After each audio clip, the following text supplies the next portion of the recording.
tema dampak media sosial.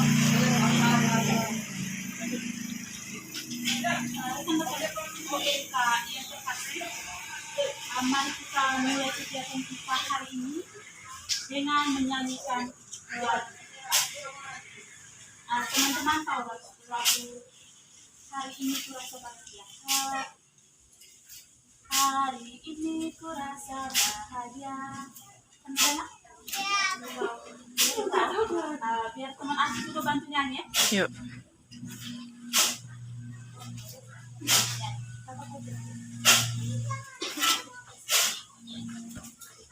Kau pergi nyanyi kenapa?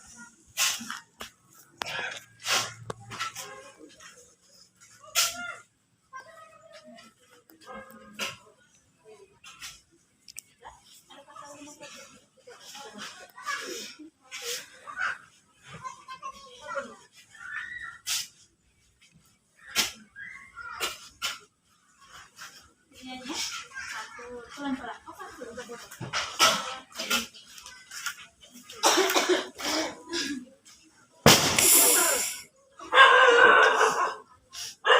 Suasana dari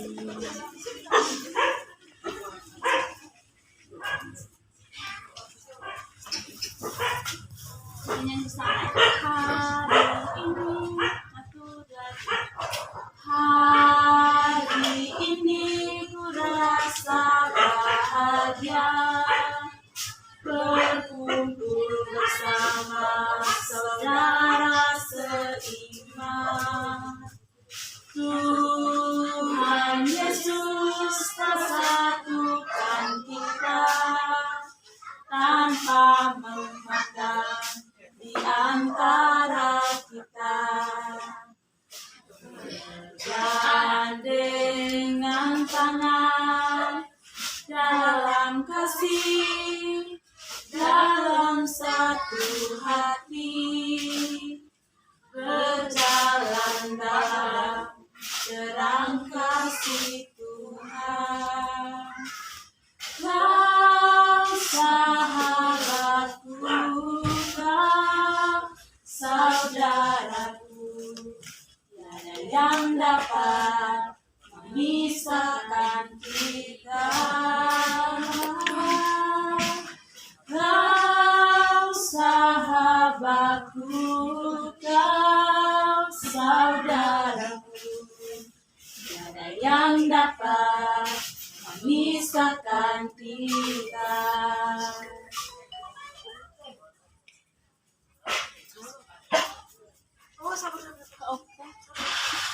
Kira masih doa gitu. Tunggu.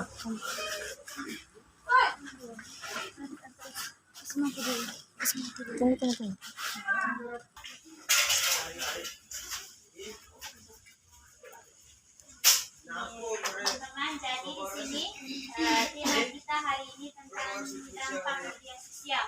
Jadi ada pepatah mengatakan terkenal maka sayang. Di sini saya akan memperkenalkan nama agar kalian sayang dengan saya. Tapi kalau sudah saya perkenalkan nama saya sedikit. Biasa disapa C. Asal saya dari Malang. Sekarang semester 4.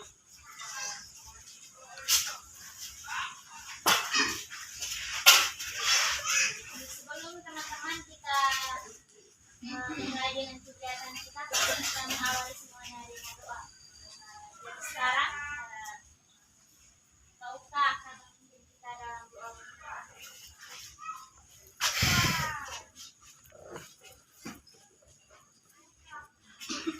Marilah kita berdoa di dalam nama Bapa.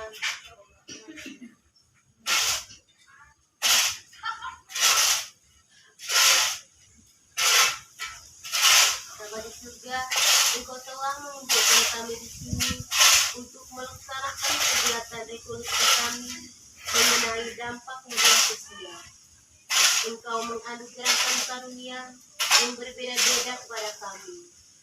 Kami mohon, berilah kami hati dan akal budi yang baru, agar kami dapat menerapkan karunia yang engkau menganugerahkan kepada kami dalam komunitas dan lingkungan kami. Terangilah dan sertailah kami agar bijak dalam menggunakan media sosial. Dengan perantaraan Kristus, Putramu, Tuhan dan Juru Selamat kami, yang hidup dan berkuasa bersama Dikau dalam persekutuan dengan Roh Kudus kini dan sepanjang masa. Amin. Dalam nama Bapa, Bapa dan Putra dan Roh Kudus. Amin.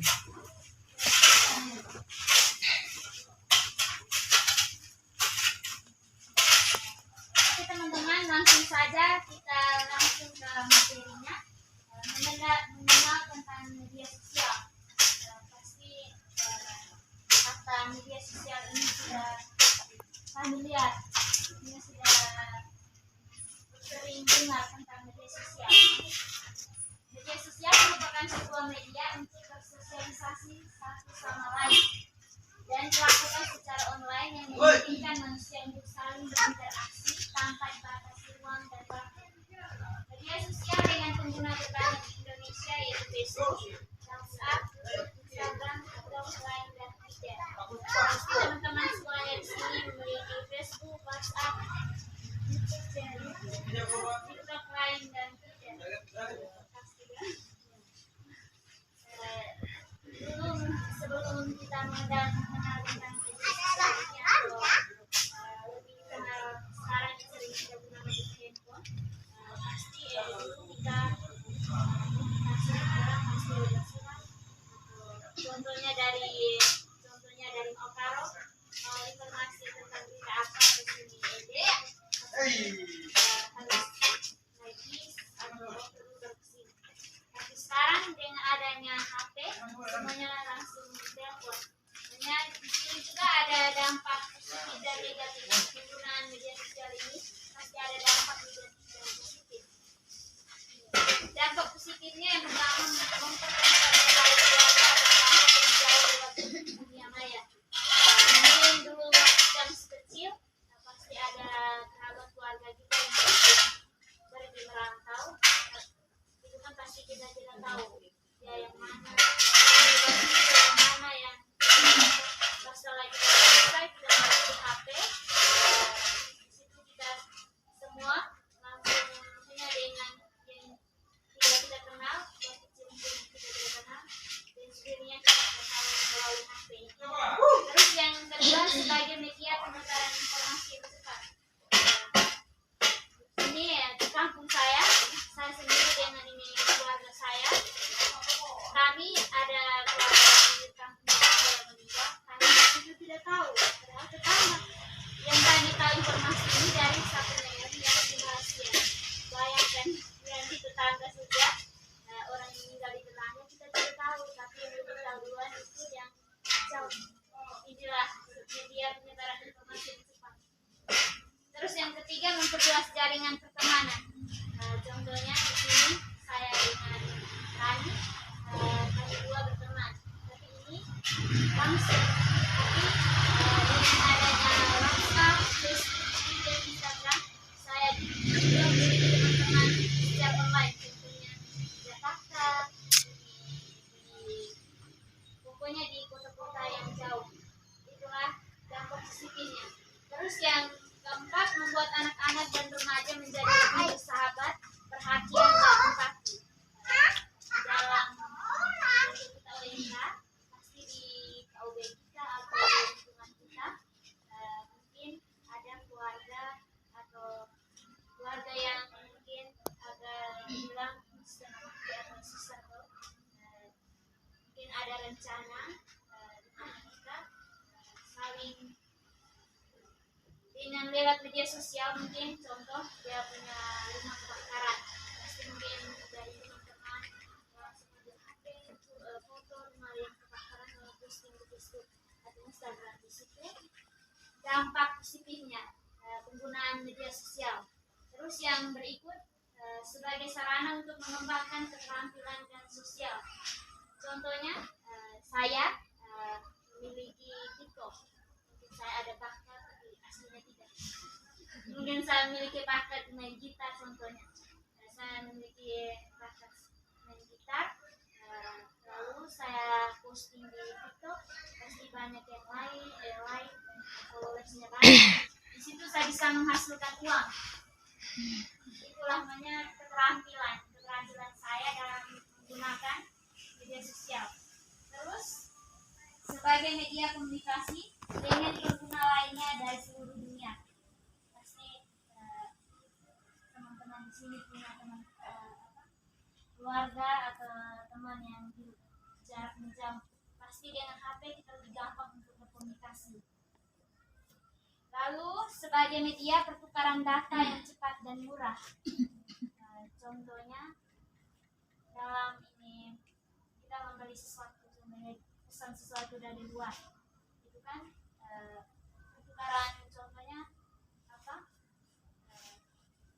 Kartu SIM atau semuanya itu kan pasti kalau jauh kita namanya lebih cepat untuk menerima itu hanya karena HP. Yang seperti sekarang kirim ke sini, sekarang hanya minta langsung. Terus yang berikut yang terakhir ini dampak media sosial yang terakhir sebagai media promosi dan bisnis tanpa mengeluarkan banyak biaya. Contohnya di keluarga saya sendiri, bapak saya itu memiliki usaha kecilan, itu membeli kopra, jambu mente, atau lalu jual kembali itu dengan HP bapak saya langsung menggunakan media ini untuk promosikan bisnisnya. Itu nanti banyak yang telepon untuk orang cepat dengan HP memang kita lebih mudah untuk mempromosikan bisnis. Terus ada dampak negatifnya. Pasti kita kalau menggunakan sesuatu pasti ada dampak negatifnya, positifnya dan negatifnya. Di sini negatifnya yang pertama, pengguna media sosial susah bersosialisasi dengan orang sekitar. Contohnya di sini kakak yang tinggal di pintu sebelah sini, kakak ini sebelah sini. Pasti kalau mau butuh sesuatu kakak langsung pakai telepon. Padahal kakak sudah langsung pakai telepon. Itulah dampak negatifnya. Itu mengurangi susahnya kita untuk bersosialisasi dengan sesama. Benar. Terus yang kedua, membuat seseorang lebih mementingkan diri sendiri. Contohnya ketika duduk bersama dengan teman, cerita-cerita, contoh saja teman saya sementara menceritakan pengalaman saya tentang keluarga, pokoknya sharing tentang keluarga, tapi dia sibuk main HP atau balas chat dengan pacarnya atau siapa. Itu yang membuat seseorang lebih mementingkan diri. Terus yang ketiga, bahasa formal menjadi tertinggal dan terlupakan. Contohnya saya sendiri jawab iya dengan orang itu, sekarang kan trennya yombex, jadi saya balas chat orang kalau yombex, padahal kata iya. Terus yang berikut, mengurangi kinerja karyawan, pelajar dan mahasiswa. Yang berikutnya lagi, berkurangnya privasi pribadi pengguna. Maksudnya kita dengan menggunakan media sosial, contohnya kita datang pasti kamar atau apa. Sekarang tidak, sekarang dengan HP langsung posting atau secara langsung kalau kita apa sudah itulah dampak. Terus yang kelima, berkurangnya kejahatan dunia maya. Contohnya kita ketika mendapat pesan atau chat orang, ada orang yang bilang ini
persembahan yang benar.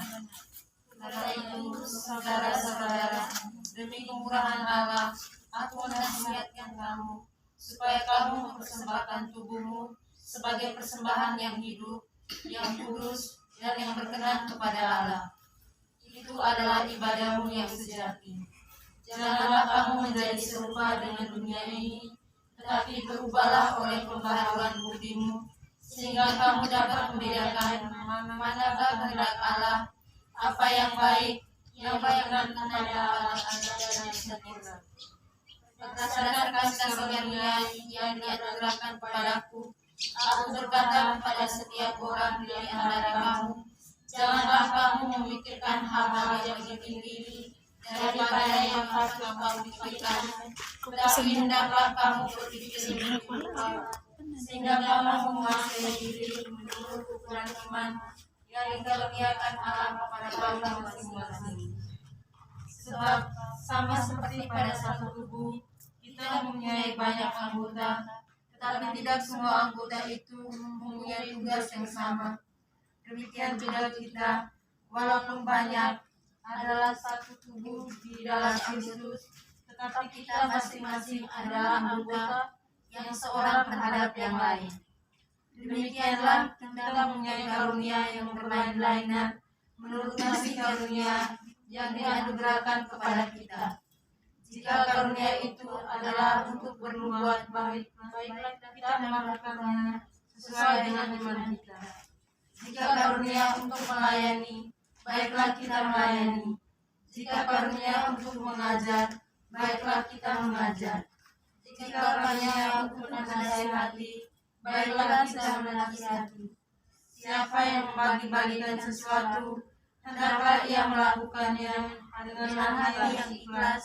Siapa yang memberi pimpinan, hendaklah ia melakukannya dengan rajin. Siapa yang menunjukkan kemurahan, hendaklah ia melakukannya dengan sukacita.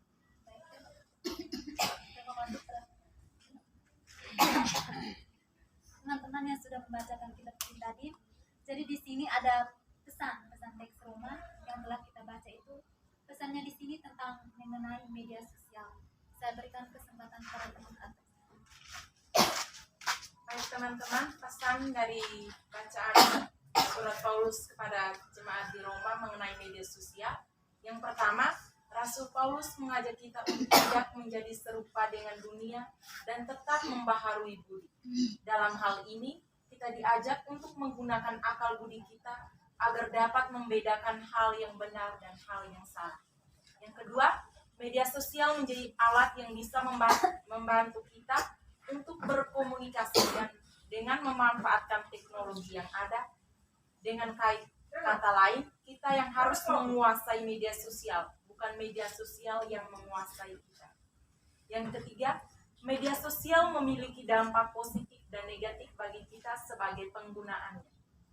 Hal ini tergantung dari bagaimana cara kita menggunakannya, karena segala sesuatu yang diciptakan manusia bertujuan untuk mempermudah aktivitas para penggunanya. Yang keempat, media sosial hanyalah sebuah sarana untuk kita mengaktualisasi diri, memberi dan menerima informasi. Yang kelima, media sosial membuat penggunanya sibuk dengan urusan pribadi. Dewasa ini banyak yang bersikap antisosial karena diperbudak oleh media sosial sehingga bersikap tidak peduli dengan orang-orang di sekitarnya. Yang keenam, kita hendaknya tidak menggunakan media sosial untuk menyebarkan hoaks dan ujaran kebencian. Mungkin lebih baik kita mengakses tentang iman dan ajaran gereja Katolik melalui internet daripada menyebarkan hoaks ataupun ujaran kebencian. Yang ketujuh, pada akhirnya pilihan ada di tangan kita. Apakah kita memanfaatkan media sosial dengan bijak atau malah diperhamba olehnya? Yang kedelapan, Rasul Paulus sendiri mengatakan kepada jemaat di Roma bahwa sebagai pengikut Kristus, kita masing-masing adalah anggota yang seorang terhadap yang lain. Masing-masing diberikan karunia berbeda-beda yang dianugerahkan Tuhan kepada kita. Oleh sebab itu, hendaklah kita menerapkan di dalam komunitas kita daripada menyibukkan diri dengan media sosial. Terima kasih. Baik teman-teman, selanjutnya di sini pengalaman saya mengenai media sosial. Alamat Penggunaan HP setelah dan sebelum dan sesudah menggunakan HP. Contohnya di asrama, waktu pagi sebelum saya bangun pergi besar, sebelumnya memang saya niat untuk tidak bisa pagi, tapi pas bangun hanya cek buka HP, hanya cek jam, dan di situ ada teman-teman yang ajak saya untuk pergi bisa sampai di Kapela karena tadi belum sempat main ke Facebook di Kapela, saya tidak merasa ngantuk. Tapi hari berikutnya bangun pagi jam 4 saya langsung buka HP main Facebook dan TikTok. Setelah begini sampai bisa di Kapela saya mengantuk. Di situ saya heran kenapa setiap kali saya kalau sebelum menggunakan HP pasti saya tidak merasa ngantuk, tapi kalau sudah menggunakan HP pasti saya ngantuk. Ada lagi satu lagi, saya ketika baca buku hanya cukup berapa kata langsung dengan sendirinya mengantuk. Tapi buka HP dengan berjam-jam saya tidak pernah mengantuk. Mungkin teman-teman di sini ada pengalaman juga seperti saya. Sama.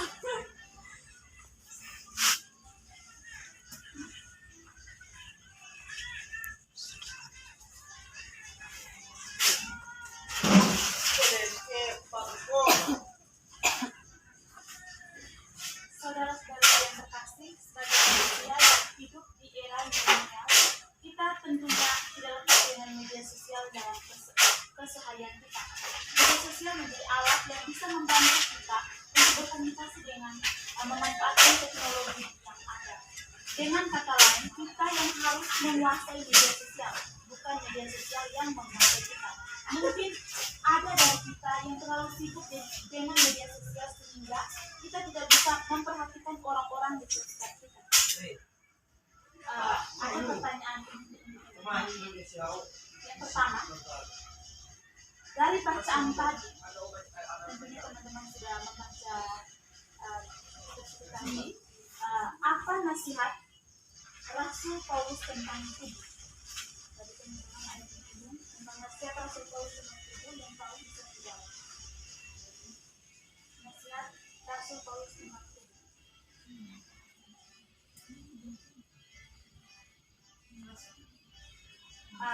Nasihat Rasul Paulus tentang tubuh.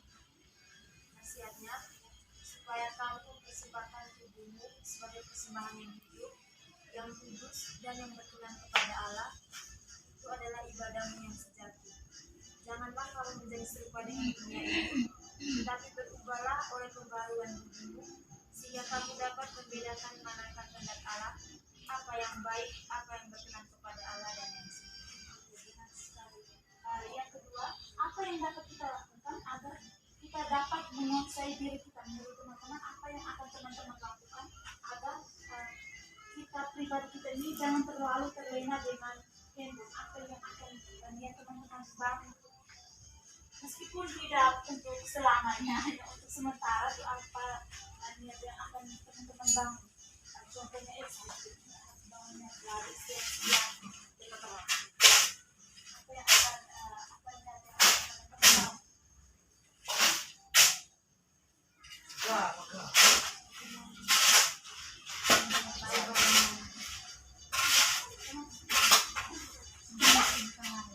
ada lagi?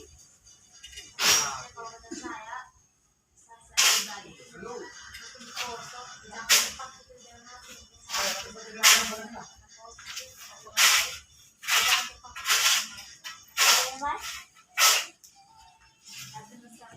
handphone itu kalau untuk menghindari kalian kalau terima, berarti kita tidak terlalu sibuk lagi dengan terus ngobrol dengan teman-teman. Kalau ngobrol dengan HP itu aman sekali cara menghindari HP. Tapi yang paling utama yang saya rasakan kalian kalau berteriak. Kalau yang masih ada dia merah pun tetap. Yang berikut, menurut teman-teman, apakah teman-teman sudah bijak dalam menggunakan media sosial atau malah sebaliknya? Menurut teman-teman, apakah teman-teman sudah dalam memanfaatkan HP itu, apakah teman-teman sudah melakukan yang lebih baik atau sebaliknya?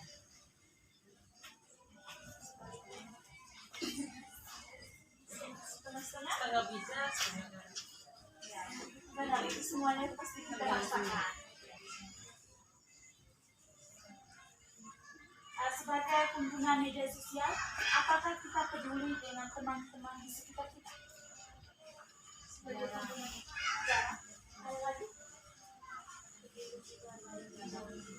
Ya, peduli kadang tidak.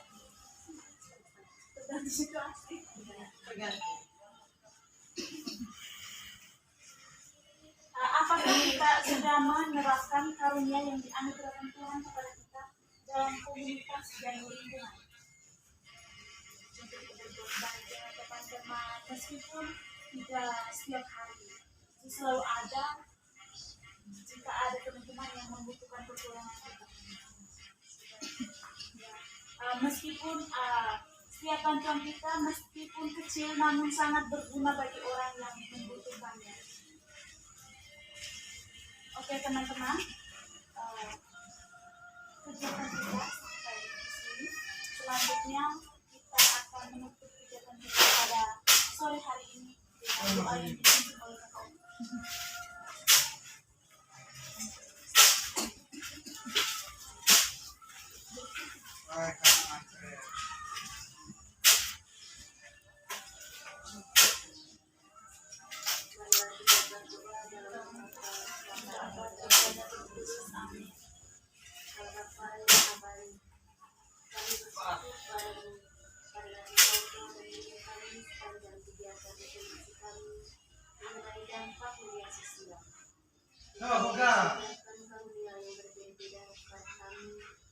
Kami Tuhan memberikan sadari berhubungan dengan dampak media sosial terhadap kehidupan kami.